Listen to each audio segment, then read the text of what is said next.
Welcome to Heartspeak Podcast, episode 65, Balsamic Moon. Who owns your body? Hello, and I hope you're enjoying this journey of merging with the moon, resetting our natural rhythms. It's quite hard to see the moon at this time because she is going into her darkness. She may even be visible during the day. But the fact of the matter is, her light is dimming. And that dimming is happening not because the world is not going to see any more light, but because as the light of the moon gets smaller and smaller, the darkness of the moon gets larger and larger. I described before how there are two cycles. One is, we could say, the waxing moon, where the light feeds off the darkness until it becomes full, and then the light feeds the darkness. And that's how life is. So the one way of also looking at it is, in the beginning is the masculine, just as a seed, and he is born out of the darkness of the mother, and the light is the masculine, the dark is the feminine, but the mother. So the mother gives birth to her son, who becomes larger and larger and larger until he is a full moon. But then his journey with her, his respect and responsibility towards her, is to feed her with the wisdom of his experiences and eventually plant the seed back into her so that she can nurture that and give birth to something new. In other words, it's a reciprocally rewarding relationship, dark and light, but we could also say the yin and yang, masculine, feminine, but it's the feminine is that which receives, the masculine that's that goes out. It's within us all. I think I prefer that even more than the doing and the being. Being sounds fairly static. The feminine energy is very much magnetic. It pulls into itself, where the masculine energy goes out from itself. And we could say the masculine finds separation from the source, the ocean of possibilities, and the feminine is the source or the wholeness. Let me try and say that in a different way. It's almost as if you had an ocean, the masculine is a droplet of that ocean that goes out and finds the world, maybe becomes rain, but eventually drops back into the ocean as rain and goes back to the source again. And that's our journey. We journey out from our center and return to our center. And we are very much on the return journey. We're coming right back to the source. And I want you to see that as a positive thing. That's what I'm really going to be presenting to you, especially from this time, the Balsamic Moon, and then 3.5 days we're going to the dark moon, that this isn't, oh my goodness, everything's falling away. This is yippee, can't wait to get back into the center again. I'm going home, I'm going to the source. And really that's what unification is. It's like, wow, I'm back there again. And what keeps us away from that feeling of unity is a sense of needing to be separate. It's fine. But the way in which we define ourselves and separate ourselves is saying, well, I'm Christine and there's something different from me.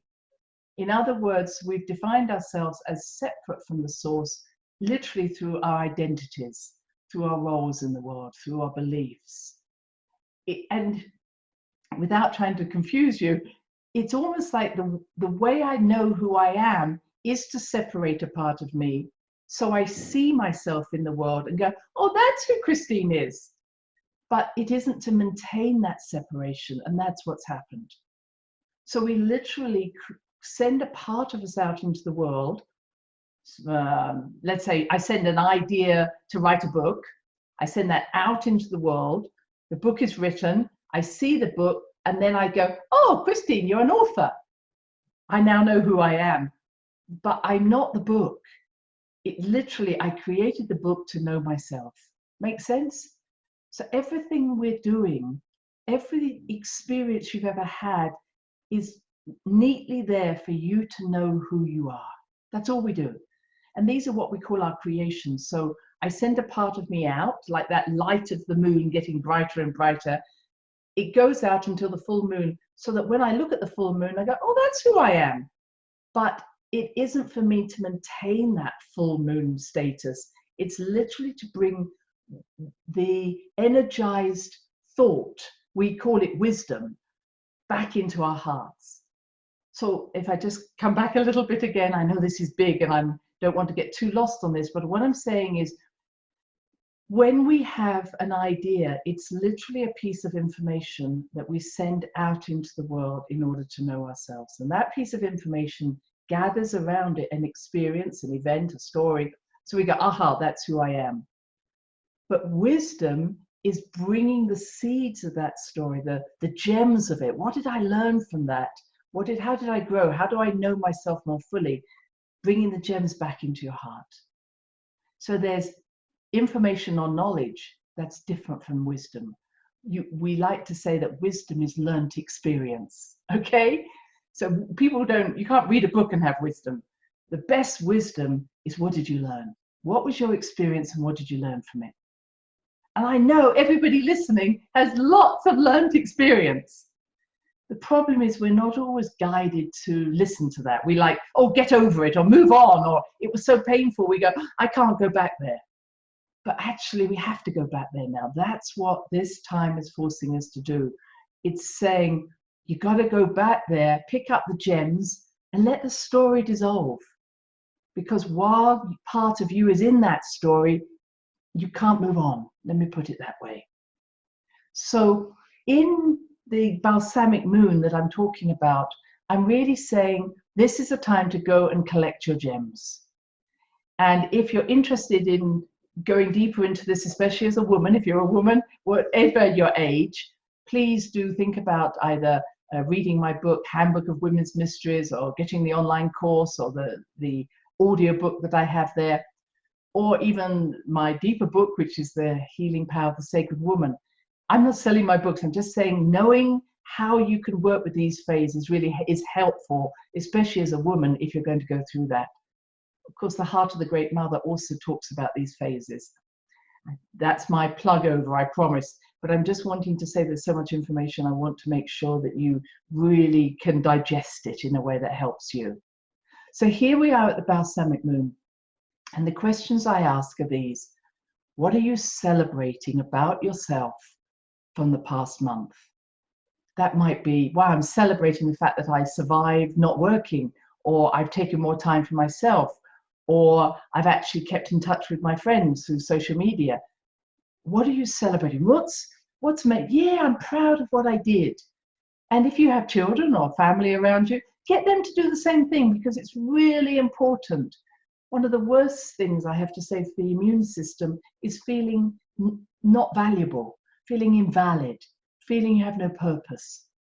And that really lowers our immune system. What keeps us going is going, hey, I did it. And many of us in many different cultures are not good at celebrating ourselves. People say, oh, don't be a big head. I want you to celebrate yourself. I want you to go, yay, did it. And then get your family to do the same thing. What did you do? What are you proud about? Maybe you did go back to cooking. Maybe you stayed in bed all day because you've never done that before. Whatever it is, it's yay, no judgment. Then you're wanting to say, what did I learn about myself? I learned how important it was to love myself just as I am. Maybe you haven't been putting makeup on. Maybe you haven't been getting dressed. What have you learned about yourself? Maybe you were dressing up for other people and it wasn't for you. What did you learn about yourself? And then what part of you have you embraced? Now that might be you went back to cooking and you hadn't cooked for a while. I'm embracing my inner cook. Or maybe you started listening to music or playing music. Or maybe you started gardening. Or maybe you got some things out that you'd always been talking about doing, but you never did them. What part of you did you meet in this time? Maybe you met your, if I may say, lazy part, but it isn't a lazy part.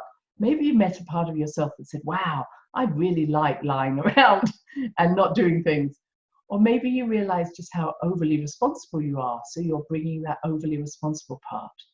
So whatever parts you put in your hands and your heart and you're saying, I accept you as part of me.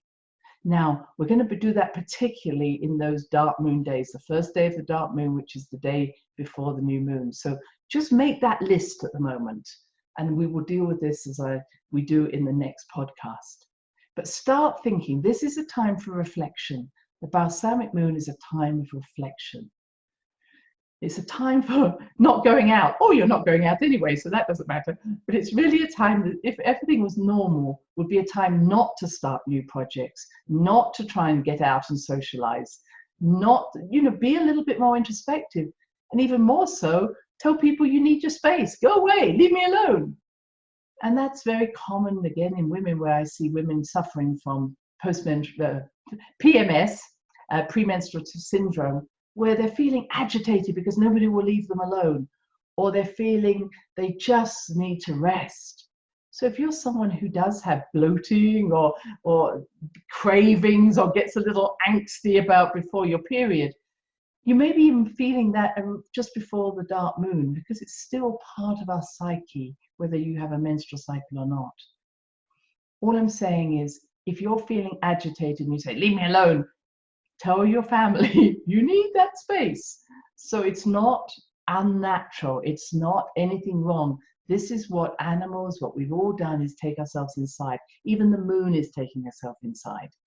So just recognize this is normal. Don't start any new projects yet. Wait till after the new moon. Just be kind to yourself. Okay? So please make that list. What am I celebrating? What have I learned about myself? What have I learned to bring into my heart? And then finally, what am I ready to let go of? And why I say it in that order, I don't want you letting go of things when you actually haven't appreciated what the gems were. What did you learn? So again, make that list. Don't do anything with it, but be prepared. And then I come to what I really felt just kept coming to me. Sometimes, or many a time, my intuition says, you've got to talk about this, you've got to talk about this. And we're about to see a new moon in Taurus. Taurus is all about pleasure. It's about sensuality, taste, touch, smells, all of the wonderful things of the body. It's very much about the body. It's also about nature. It's also about security, and it's also about finance. All those things go under Taurus. But I was listening to some people talking about different things that they put into their body. Maybe in this time, you've appreciated that you maybe don't want to go and have your hair done, or your hair is going back to its natural color, or maybe you've let your body go in a different shape than you usually did, or you're not wearing the clothes you would, or you're maybe not wearing the makeup. And I'm really wanting to ask that question: who owns your body? Now, this has many different levels. On one level, it can just be the media, the magazines, the people who tell you how you should look. How much of that are you aware of in yourself? Now, you may say, well, I like to have my hair done, or I like to do this. This is a fine line, and we all know it, especially if we're women. How much am I doing for myself? How much am I doing for others? How much am I doing because that's what it's going to look better? Have you had your boobs enlarged or made smaller, whichever? Have you had other things tucked in or tucked up? Have you had any plastic surgery? Have you had any changes to your body through surgery? And why did you have it done? Again, no judgment, please. This is more about, if you said this really made me feel more confident, I'd love to hear that. Why did you do what you did? Have you got tats? Have you got tattoos? Have you got piercings? Why did you do those? How did it make you feel? Again, please, no judgment. Everybody is unique. Did this bring you closer to yourself? That's the only thing I care about. Did this bring you closer to yourself? Did you do it from love or fear? Did this thing happen because it meant so much to you? And when it did, you went, wow, now I have a greater sense of myself. Same with makeup, same with, I'm trying to think of any other things else we might, shaving, Brazilian shave, etc. What do you do to your body, and why are you doing it?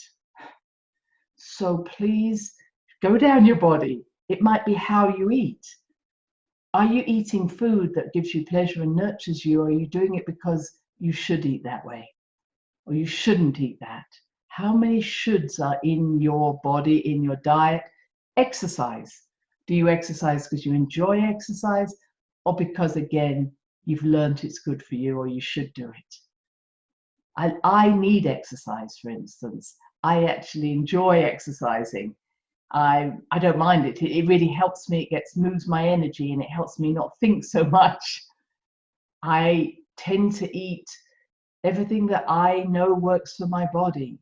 And sometimes I have to explain to people, I've said to people when they say, well, you should be eating that. And I say, well, my body doesn't actually digest that very well. And then they try to almost force me to change. And I go, it's okay, because we don't have that type of food on my planet. So I try and make out that I'm an ET, which of course I am, but I'm only saying is you can't fit everything into one body. And I've been around people, myself included. I had anorexia when I was a young woman, when I was a teenager. And it was because I thought this is the way I should look. I had a poor sense of self, a poor sense of how I should look. And I thought that if I changed it, things would be better. Of course, that didn't happen. It wasn't the truth. So it's sometimes hard to know how you want to be, but your body is not the enemy. Your body is not the way in which, if only this was different, then everything would be fine. Maybe weighing yourself every day, or maybe eating certain foods or exercising. Maybe you've been there. I have, when I thought this would be a better thing for me, until I realized that actually my body isn't the enemy. It's, I don't know who I am, and I need to love the me inside me rather than the me I'm trying to be for other people. Does that make sense? And I know these are hard questions, but they are, who owns your body? Who's telling you how you should be? And truly, there is so much influence on all of us, whatever our age, as to, oh, I should weigh less, or I should do something else. I believe that when we are in tune with our body and we're letting go of the shoulds, then what happens is we naturally modify our diet. We optimize the diet that gives us health. So again, I'm not wanting to say you should do something, but I would say be mindful while you're eating. Be mindful while you're exercising. Be mindful as you're putting makeup on. What are you doing and why are you doing it? And does it give you pleasure? If it gives you pleasure, keep doing it. But it's when we're not mindful that we're running a script that this is what we should do and we're not paying attention. So this is very much about paying attention to your body. And deeper into this, and I've looked at, so how we dress, the clothes we wear, so it might be the cosmetic companies have control of you, or the plastic surgeons have control of your body, or the magazines have control of your body, or maybe even your mother has control of your body. My mother was a wonderful woman, but she had a very big bust. And she didn't understand that myself and my sister just didn't have that big bust. And she kept trying to put me in clothes that were perfect for her, but not for me. Literally, they just took over. And it wasn't until I went and had my colors done, and I hope you've had your colors done, where it was in those days, it was Color Me Beautiful, but to recognize that I'm very much an autumn or fall coloring. That's the best colors for me. I need pink and reds, but not bright reds, but pinks. And I do well with certain oranges, certain greens, certain browns, as you can see. They really help me. And if you've never done this, please think about doing it, because someone will give me something yellow and I literally become jaundice, or certain blues that have more gray in them than pink in them. I just don't buy them. So there are shops, I have to say, that I will go in and say, when are you going to have my colors in? Because whoever's buying in those shops only buys for themselves. Here we are. I have an interest. I hope that's another interest for you. But finding what's right. So when I had this done and I found the right colors for me, I realized my mother was a dark-haired, but she was almost black-haired. She was a winter. So she looked striking in certain colors that absolutely lost me. And I also learned that I'm better with a round neck rather than a V-neck. It does more for me. So I think that recognizing what really suits you, what you feel good in, is so important. I know that's specifically for us women and men as well, but there's less variation for men. What do you like wearing? I like wearing skirts. I like wearing dresses. I feel free. I feel sexy. It doesn't matter if that's not for you. but maybe you want to try different things. What would it feel like if I wore these clothes compared with others? What would it feel like if I didn't wear a bra? If I did wear a bra? Be free, find a language, but do it because it works for you, not because someone else tells you. So I went a little bit off there, but the cosmetic and the dress companies, and as I say, the plastic surgeons, and then I'm getting into areas which I think are a little bit more concerning, are people who are choosing what we should listen to, what we should smell, what we should hear, and what we should have into our body, injected into our body. So at the moment, there's a lot of information going around. You do have choice what you hear and what you take into your body. So please recognize you can switch off something, especially, I'm going to say, digital machines that may well continue to program you even when you don't think that they're listening or turned on. So that's just a thought for you. You also have a choice what music you listen to, what you listen to, I don't know, on the television, etc. Be mindful of what are you taking into your body. Then I'm talking about what is the medical profession perhaps giving you. And I'm talking between two things. One is hormones. There are certain hormones that we do need if we are deficient, such as insulin, maybe thyroxine. But the whole idea of putting hormones into our body as women has gone overboard. And now there are so many women having injections and patches that they never have a period. They're never merging with the moon. They literally are flatlining their rhythms. And they wonder why they're getting depressed, where they may feel that they're anxious, because especially as women, we need to go up and down. We need to flow. And when someone is kind of forcing our hormones into abeyance under this other hormone, it's not good. So I'm again appreciating that back in the 60s, we were given the opportunity to have the pill, oral contraception. And it was like, yay, freedom. Women could, enjoy sex without the fear of getting pregnant. And this was tremendously liberating. I also think it was a control. I'm sorry to say, we got liberty, but we were also controlled. And we were suppressed. And I'll say I'm saying the medical profession, especially the men, saw no reason for us to have periods. And actually, what happened was that women took control of their body, which was good, whether they got pregnant. But it really meant that the men didn't take any part in this. So we almost moved them out of the responsibility as much as we said, well, we'll take responsibility if we get pregnant. Okay, all I'm saying to you is, please, if you're using hormones, ask yourself, is this allowing me to truly know who I am? I am not wanting anybody to go out and get pregnant because they've suddenly stopped their pill. But we actually, and again, this is way away, we are not there yet, but in past times, we could make a choice every month whether or not we gave birth to a baby, we gave birth to an idea. But we are so far away from that. It's almost that we feel that our bodies are, we're out of touch with our bodies. We're out of touch with the normal rhythms. That's why we're doing this work. So I don't suggest you just stop the pill. If you can have at least a bleed, that would be good, but I'd still follow the dark moon time rather than the unnatural bleed. But if you're on some form of hormone that is stopping you having any bleeds, as a woman, I'd say this may be something that isn't so good for you. If you really have an interest in who owns your body, because who owns your body are the people who make the hormones.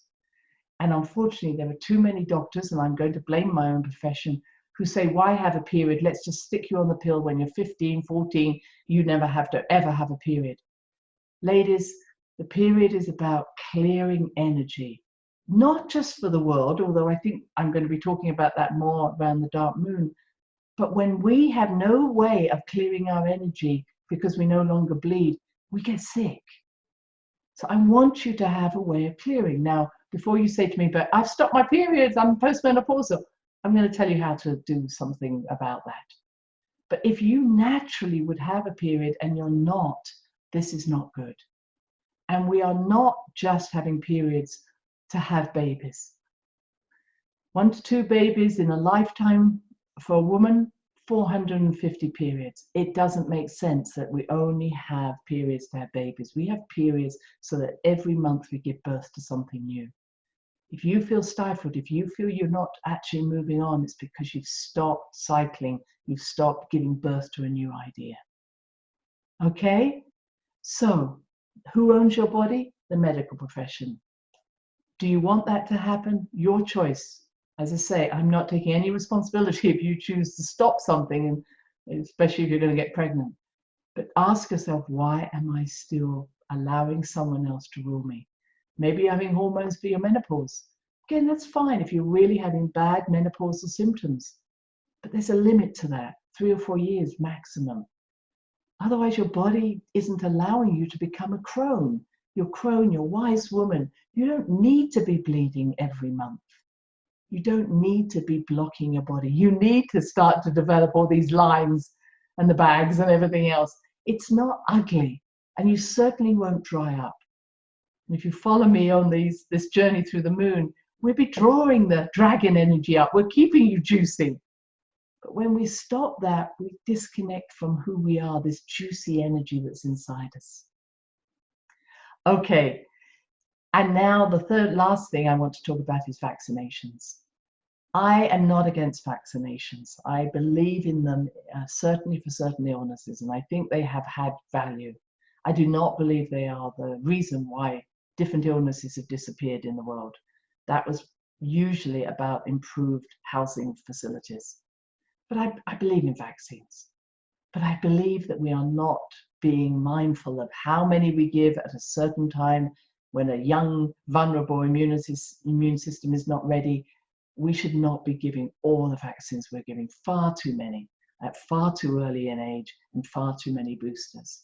Okay, that being said, I'm even more concerned with some of the vaccines that are not just childhood vaccines, but other vaccines going into us. And as the vaccine making companies have got more and more sophisticated, the vaccines have become more sophisticated. They go from a deactivated toxin or a dead piece of virus to something now that is an alive piece of what we call RNA, messenger RNA, a piece of DNA, or if you understand DNA or RNA, a little bit of information going into your chromosomes that live in your chromosomes. They're wanting to put this into the body, especially around this virus. There are many reasons why I think this should not happen. I think it has underlying implications. There's a chance that there's even deeper information going into these vaccines. And every one of us has to make our own choices. Every one of us has to say, what is my choice as to what's going into my body? And that's hence why I'm saying to you again, who owns your body? And having gone all the way around, I come back to two things. One is, who owns your body, even when it comes to how you take care of it in the everyday, how you take care of it when you're having sex. It's allowing that body to be your sacred temple. It is the most precious thing you have. I would teach every child as soon as they could understand me, this is your precious temple. This is the alchemical vessel which allows your soul to grow. This is the house of the soul, whatever words. I know you probably wouldn't use those words with the child, but it's saying, please, without this body, we cannot expand and grow and be the wonderful being that we are. So really honoring it and not letting someone touch it who shouldn't touch it, but also enjoying it. So I'm saying is learning how to say no, learning to respect my body, we're learning to respect my sacred space. Again, who owns my body? Not the person who reaches out and thinks that they can enter my energy field whenever they like, or enter my mind whenever I like. Whether I'm talking about the body or just your sacred space, who owns your sacred space? You. Who owns your body? You. Who owns your sacred temple? You. Come back home. Be in your body. Really, that's the place to live. That's the place to where you're most powerful. And when you are in your body, you can make choices for yourself. So I'm finally going to end up with a story here. I went for my first cervical smear, pap smear, as we might call them, when I first came to the United States. And I just said, hey, I would like this pap smear to be done. I believe in having cervical smears or cervical smears, so please make sure you do have them. It's an area of our body we can't necessarily see whether there are symptoms or problems with it. Anyway, I went to see the nurse, and the nurse said, okay, I'll do this for you. And then she started saying to me, well, you need to have a mammogram, you need to have a colon biopsy, you need to have this, you need to have that. And I was like, okay, no, I don't need to have that. And no, I don't think. And, because as being a doctor, I was like, no, that doesn't make sense. And no, that doesn't make sense. And even if you did find I had high cholesterol, I'm not going to take statins anyway. So why bother? But I don't have high cholesterol. And then I said, no, my family don't have a history of that, so I'm not going to do that. Well, she was getting more and more exasperated, and partly because I was a doctor and I could say, no, that's not going to happen. And she said, you're like an ostrich sticking your head in the sand. And I said, no, I know what's good for me and I know what I need. And so she finally agreed just to do the cervical smear. And as she was leaving, so she said, so you won't blame me if you get cancer and die. And I was so insulted. I said, how dare you? How dare you ever think that you have control over my body? How dare you ever think you have control over what I might develop and how I might die? This is not your choice. Please do what I ask you to do. I can guarantee you, you have no responsibility over my body. Now, I needed to say this today because I'm saying the biggest fear that is being put out into the world around this virus is you might die or you might infect someone else. Frankly, if you haven't worked it out, you are going to die at some point in your world. I got to tell you that. Secondly, your soul already has made the choice when and how to die. I also, therefore, cannot influence someone else. And I can tell you, having worked as a doctor for over 40 years and with many seriously ill people, it wasn't my choice whether they should live or die. And that's not taking no responsibility, but I saw people live when they should have died and died when they should have lived. And it didn't make sense, except for it wasn't my choice. My choice is to do the very best I can in the moment, be responsible for my actions, and let other people be responsible for theirs. So can I infect you? Yeah, but you were already waiting for me to infect you. Can I kill you? No, I can't. You can only kill yourself.